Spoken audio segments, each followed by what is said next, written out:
Scalia knows no history of interpretation. Richard Epstein, in an email communication to myself, not but 2 years ago, 2024. Okay, why do I mention this? Because we're gonna look. So let's look at a slew of different topics, and maybe I'll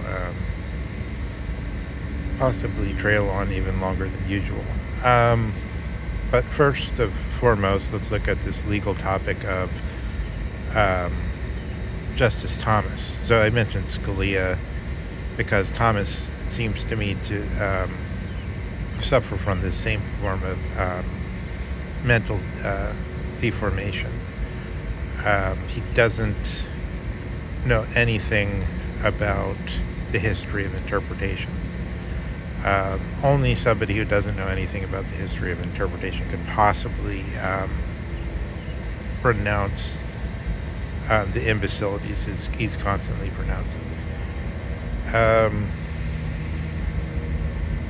But okay, this isn't really going to be simply a criticism of Thomas, but it only just includes a criticism of Thomas's case from the perspective of somebody who's actually has some sense of what history of interpretation is and what they're like. It's like, so Richard Epstein, for instance, Samuel Moyn, for instance. There's plenty of people that have a sense of what textual interpretation is all about. And so, for instance, on subject matters like sovereign immunity, policing powers, or some doctrine concerning constitutional bargaining with the state, like whether you could make a contract that in some way limits your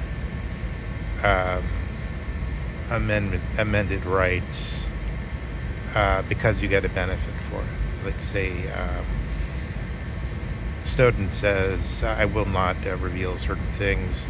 I won't exercise my right to absolute free speech, as Tucker Carlson understands it. Not at all. I'm signing that away to you, and I think that I will gain some kind of advantage through doing so. When are these? So there's this doctrinal problem of when are these type of bargains permissible to alienate yourself from your so-called inalienable God-given rights? When are they not permissible?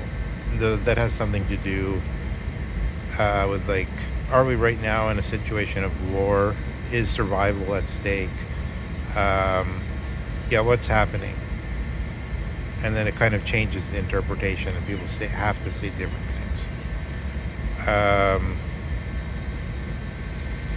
So Thomas is totally dumb to this. He doesn't hear it. He's not sensitive to it. He doesn't notice that these things have been happening, that we have plenty of evidence of it, that lots of people know about it, that it's not a matter of Democrat or Republican, that it's not a matter of clash of party conflict, but that it's simply what happens when you do have a history of textual interpretation on matters like this.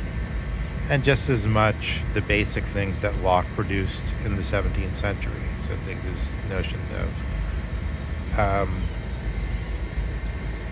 and also so his notion of life, liberty, and property, which Epstein says due to embarrassment about the slavery that was probably changed to pursuit of happiness, but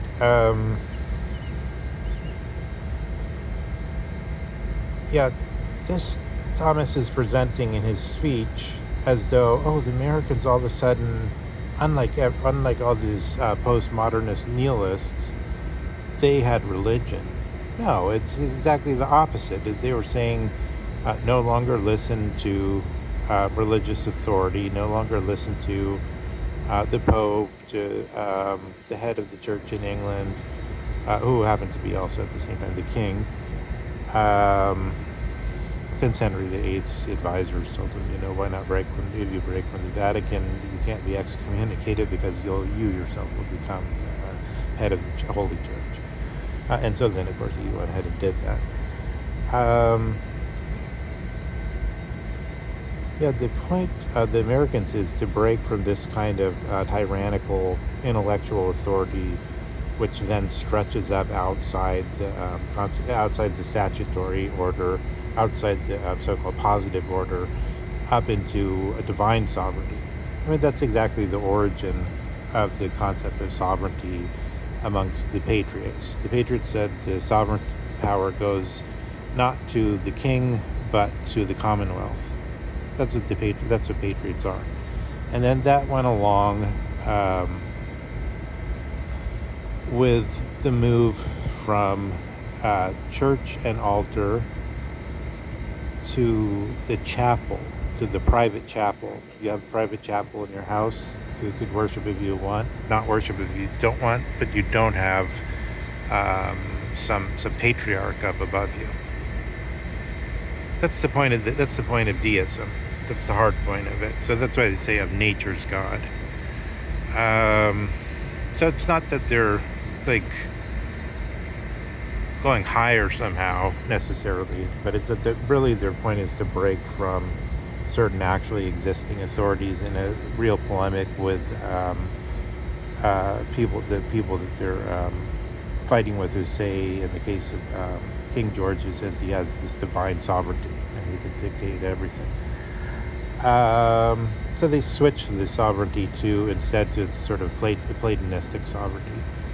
It belongs to the ideas. The ideas aren't really a person. It's more like something like we've discovered some mathematical formulas, and there's nothing else behind it. Like, if you think of a mathematical formula, you don't need to think, and also there's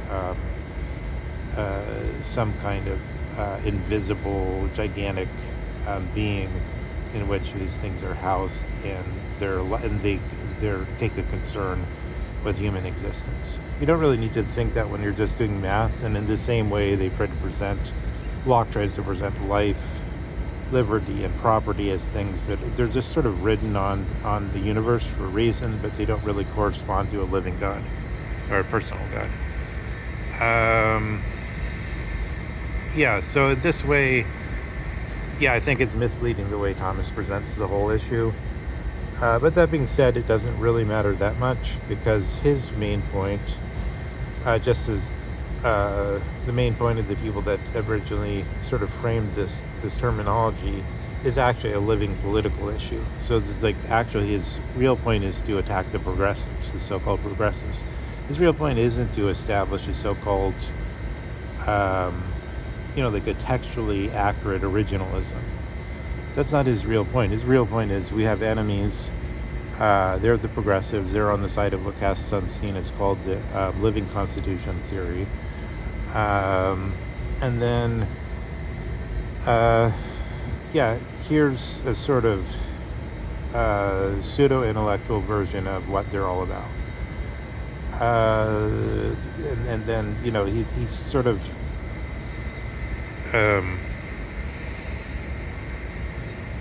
he makes some very strange examples, I think, as he says, and this is to show what is the basic idea is, what the basic idea of his position is.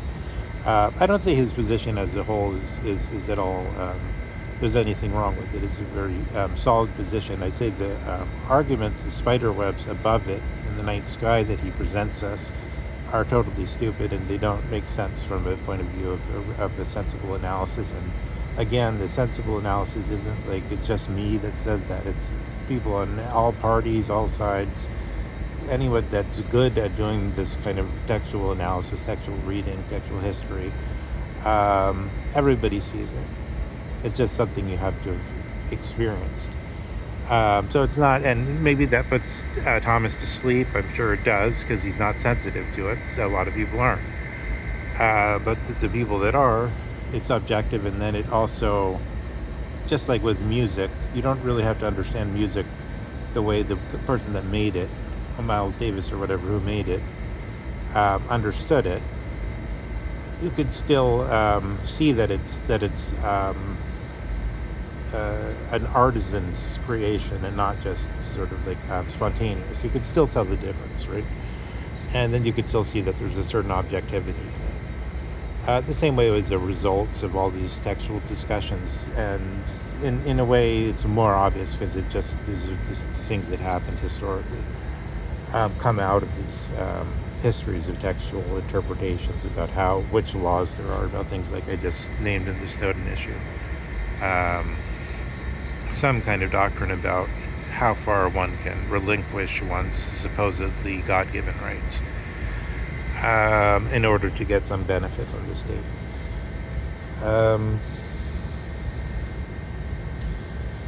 So the issue that what Thomas wants to establish is basically that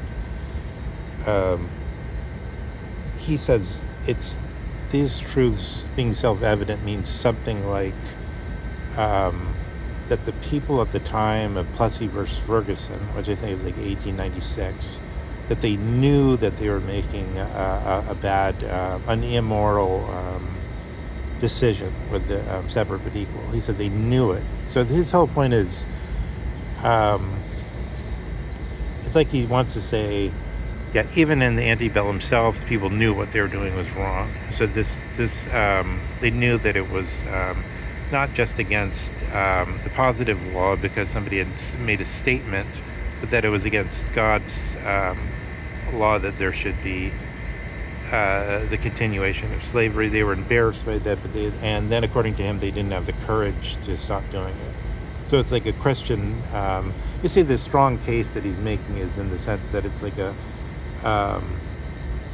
Christian version saying, if they had the fullness of being, the full courage, then they would have listened to their conscience and they would have thrown off the master sin, the sin which had mastered them, and then they would be, like that famous song, which I think maybe it was an Irishman that wrote it or something. I'm not sure. Maybe English, probably Englishman. I heard it from somebody who was both English and Irish, so that they could have been talking about, and who claimed it was somehow related to their ancestry. The I once was lost and now am found, of the slaver who had then thrown off the taskmaster, or the taskmaster of sin, as it were, and then stopped doing this mercenary activity, something like that. So like the vision is, these things are all the time at work in the human soul, and therefore it's not a question of something like just a history of living constitution. It's not like that because there's always this eternal war with these things, that even though the standards were different in the antebellum South, at bottom they were fighting with their souls because they heard this remote echo of the brilliant great city on the hill. So yeah, he introduces this along with this rousing cheer to courage, which he then sort of exemplifies in his person. That's what he's good at, exemplifying, sort of a stupid, courageous person. And then there's like a plenary applause in this Texas hall. Okay, I think this is not a good way to understand what's happening. Instead, what we should understand is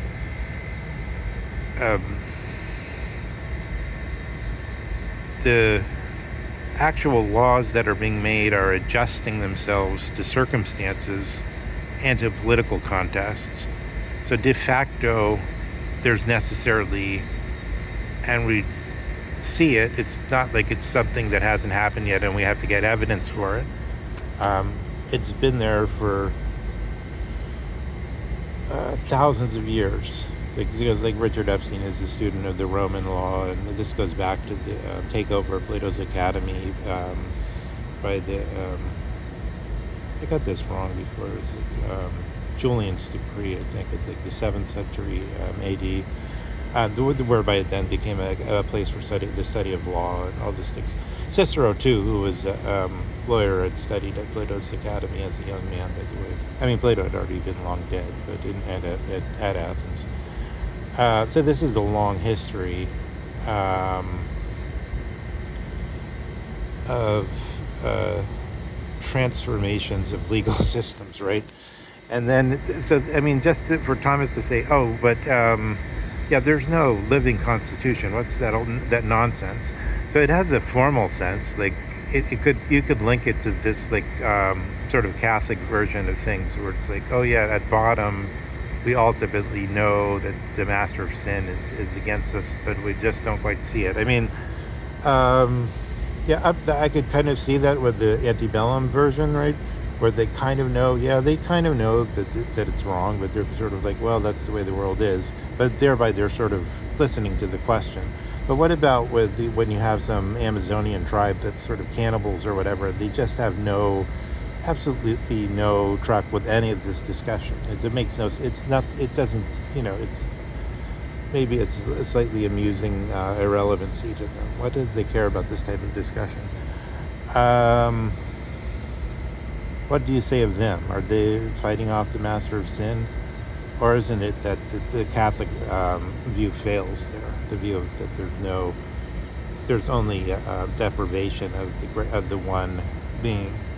This is sort of what they're trying to maintain. But on the other hand, I think even that view is totally, even if you accept that view, you still, it doesn't really, I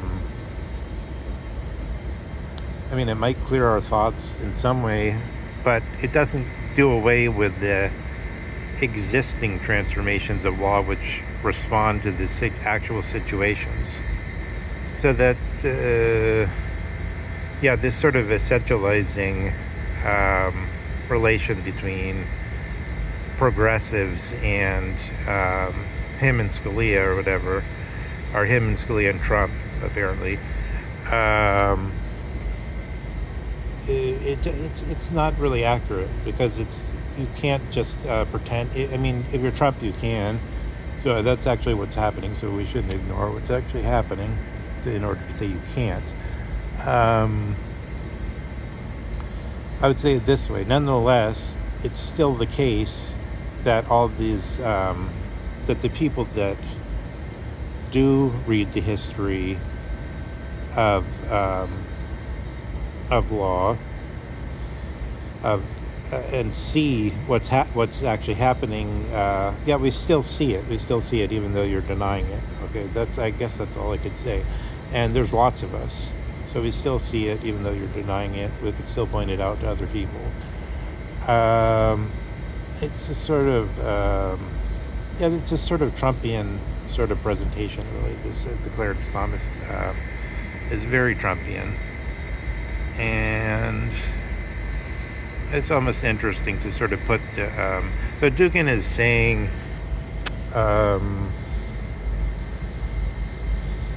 one, he made an attempt. He's saying Palantir is the important thing right now. Palantir is the important thing, AI and so on, rather than Trump as the as Tucker has just interpreted him as Antichrist. Dugin, I think, correctly is pointing us more towards the Palantir, which is accelerationism at its most unalloyed.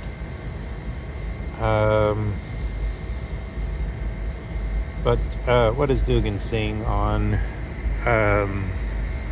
this other issue is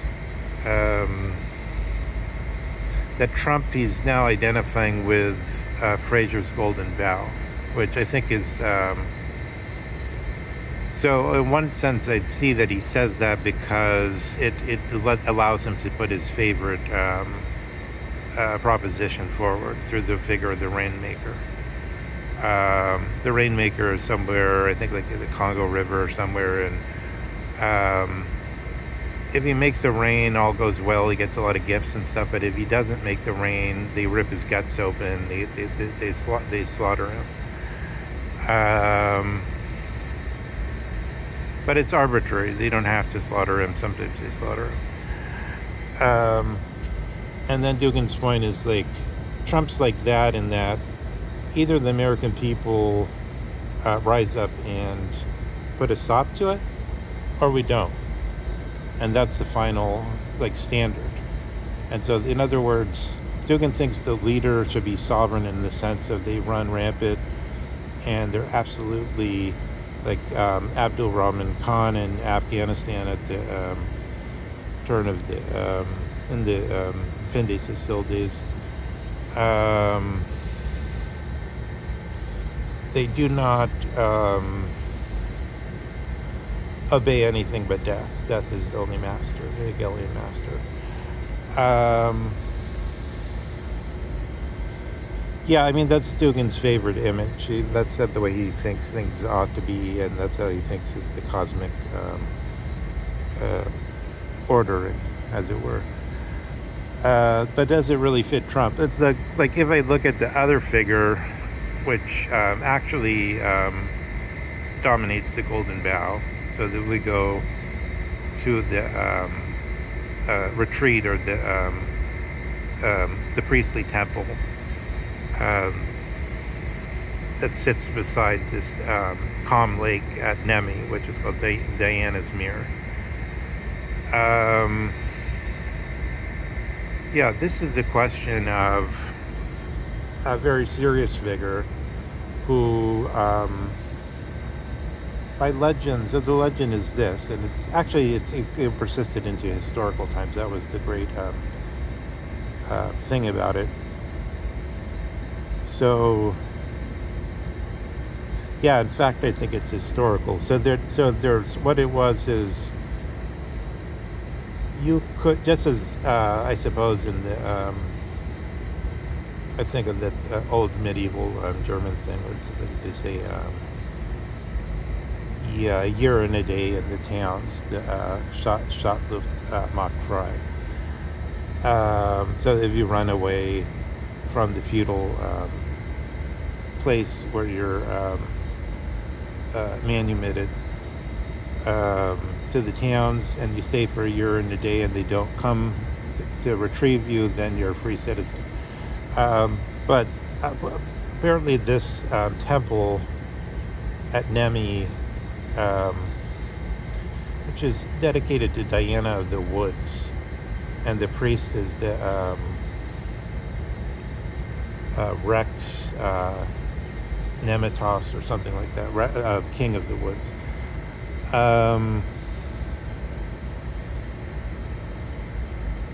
You have here a practice where the slave would escape and then he would tear off a bough from the tree, which was associated with, I think, with the Argonauts, but I'm not sure, with something of that kind, something mythical. Supposed to be in the remote history of the, or not remote history, I don't know, in the remote the lore of the people. I don't know, in the remote, what happened to the remote ancestors.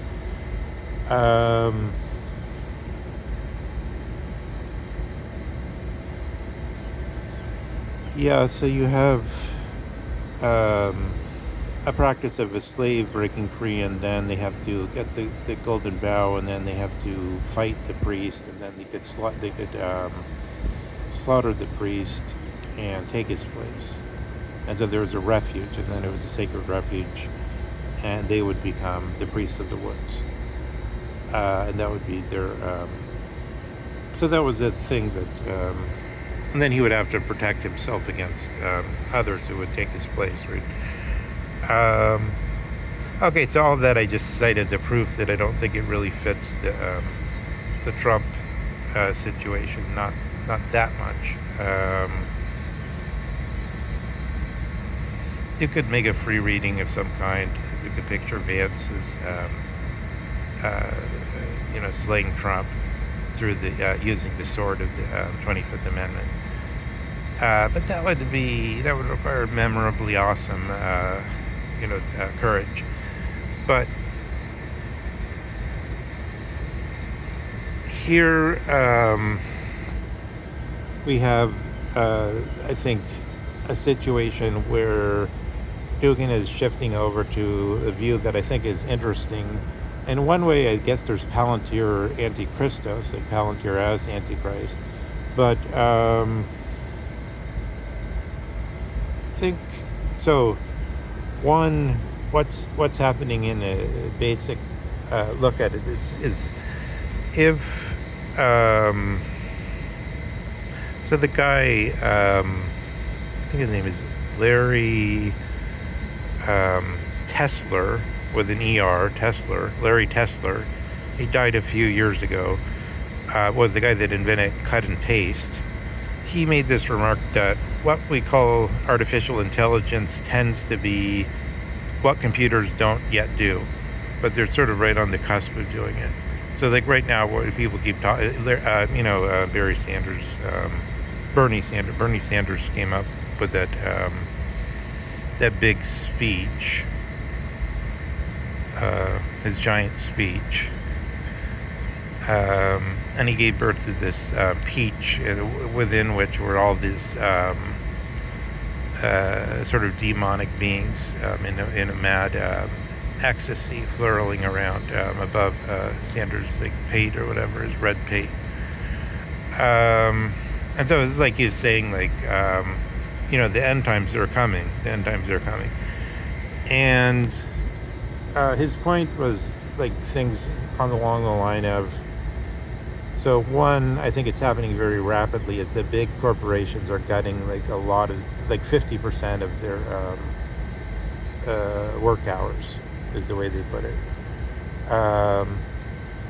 And so this is supposed to be a big deal for the stock market evaluations, right? Because the companies, like most of their expenditure goes for salaries. Like 3/4 of their expenditure goes for salaries. So it's a big deal for them. Then he's pointing to, I think interestingly, there's a huge priority being put on the language models, the so-called large language models, and on algorithms created in connection to social media. So this is the biggest, and even the guy, I think it was it the head of Palantir or one of these other big companies, made the remark that if we could, he said, surely I would not go into this stuff, I wouldn't do this stuff, but we have to because China's doing it. And so it was very bizarre. It was sort of bizarre. I didn't do it exact justice, but it's basically like, well, nobody asked you about that you thought it was more, that you would, I mean, it was sort of like nobody forced you to make this big admission that you definitely wouldn't be doing it. It's so terrible, you definitely wouldn't be doing it, except that we have to because China's doing it. He somehow, like, he blurted that out on his, without really being prompted to saying it, or somehow it seemed weird the way he was saying it. So it seems like there must be something to what they see in the AI or near future of what computers can do in the social media sphere, right? And with the large language models being a part of that. So I think that's sort of the proximate Antichristos forces in a way. Just to air that out, and we're just having a little peregrination. And there might be some regrettable lapses, whatever, maybe this is already one, but just to air that out in the lit with what's been just said about Palantir and the accelerationism that's behind it. Let's just do a little review, because I think it's interesting of this latest version of The Running Man, which is a Stephen King book. But what's peculiar about it is, I think the director is an Englishman. Somehow, because he was directed to he thought about the first Running Man, the Schwarzenegger. Then he thought all of a sudden about Total Recall, and I think there's a lot of Total Recall in the film, which makes it interesting because that's a Berkeley factor. Because Philip K. Dick was a Berkeley guy writing in the late 50s and 60s. So I mean, probably. It's strange. So I guess I guess the Philip K. Dick factor is that the hero, he has a different. He's like a working class background, sort of solid type of sensation type in the sense of Carl Jung. Whereas actually the thing that Stephen King says that's interesting is that character was a very gangly, sort of overly skinny, lean type, sort of nervous type or something, and he wasn't it. So that's the one thing that was totally not like Stephen King version from the 70s, I think, or there maybe no 73, I think. But what I thought was interesting in the film, but I was unable to sort of securely decide where the origin of it was, is one, like who the writer was that really thought about it this way, is one, and Stephen King did make a remark along the lines of what he was basically thinking is twofold. He was thinking, I'll go to a time, it's supposed to be 2025, I'll go to a time far enough from where I am, 1973, where I really can't sort of have any real serious sense of what it will be like. And I'll just go on the cusp of that sort of, this dangerous moment on the cusp, and put it there. And then he also said what he was thinking of is a situation where somebody was sort of pushed a little bit further, sort of, than usual, because he was in a situation where I think he had a young family, and he was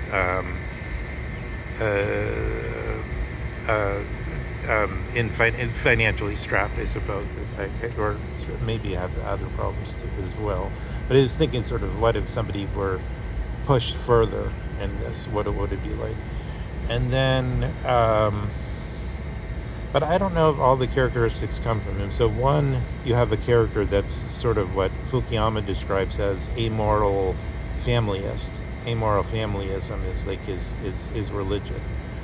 My family first, and I do, and I'm going to, it's going to hurt you if you denounce them in any way, if you speak against them in any way, if you try to touch my pride, it's going to hurt. So this type of sort of sensation-driven character who then is thrown into a situation. So then what's interesting is then he's sort of thrown into a situation where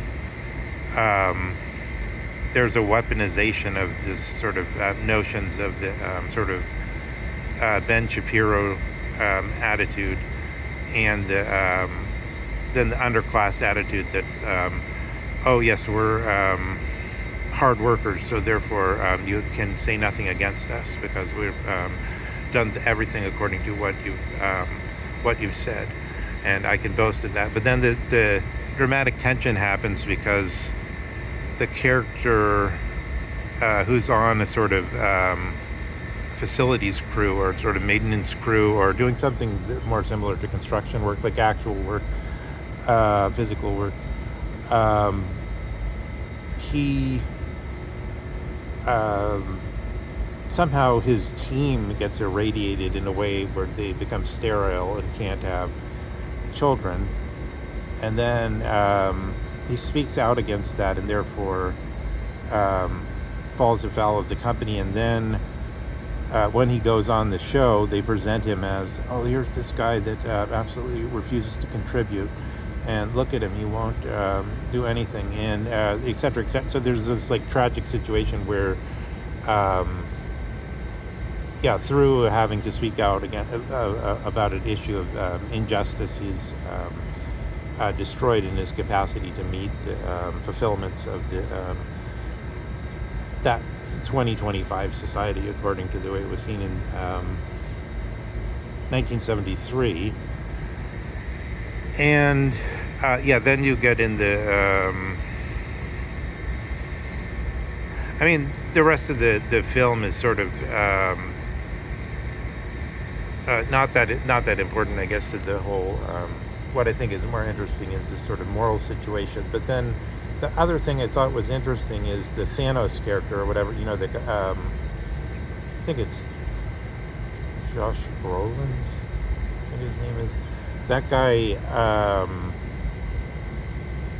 as playing sort of the supposed corporate boss or the person that's supposed to be against the working class people. He says, when you go on stage, don't think. It's like, don't think, just talk. Don't think, just talk. I thought that was interesting because there's always this sort of part of the political community which is on that side somehow, which is always sort of like it's more spontaneous, more authentic, never to interrupt the flow of sensation, but only to speak spontaneously or whatever, not to be too controlled. But this seems to come from, according to the logic of the book, this I'll call it the intuitionist irrationality as against sensational rationality. So that's the other remarkable feature of the characters in this situation. So this is a situation which doesn't ever reach the acceleration situation we're actually seeing, but we haven't either, because the workers have been sort of more and more dejected and made perilous. But supposedly what we're seeing is their replacement through for instance, that Steve Jobs says he could totally replace everything that happens in the Amazon factory with machines. And there's all these people being removed from the people who did accounting and people who did customer service, because all the customer service can be automated by the AIs. People who did some kind of other sort of fact-keeping jobs in the big corporations will be removed. So I guess it's, in a way, it does sort of fit with the notion of the movie in the sense it's sort of like, then what do all those people do if there isn't immediate change in the general attitude, which says, you have no face, you can't show your face unless you're able to say to the to the Brolin character, oh yes, you see all this hard work that I've done. You see how I've been fitting in with their the role that I meant to be playing. I think it's clear, again, this is sort of one of these issues where you could see that that some kind of laws have to change if you get into a situation where you have something like that happen.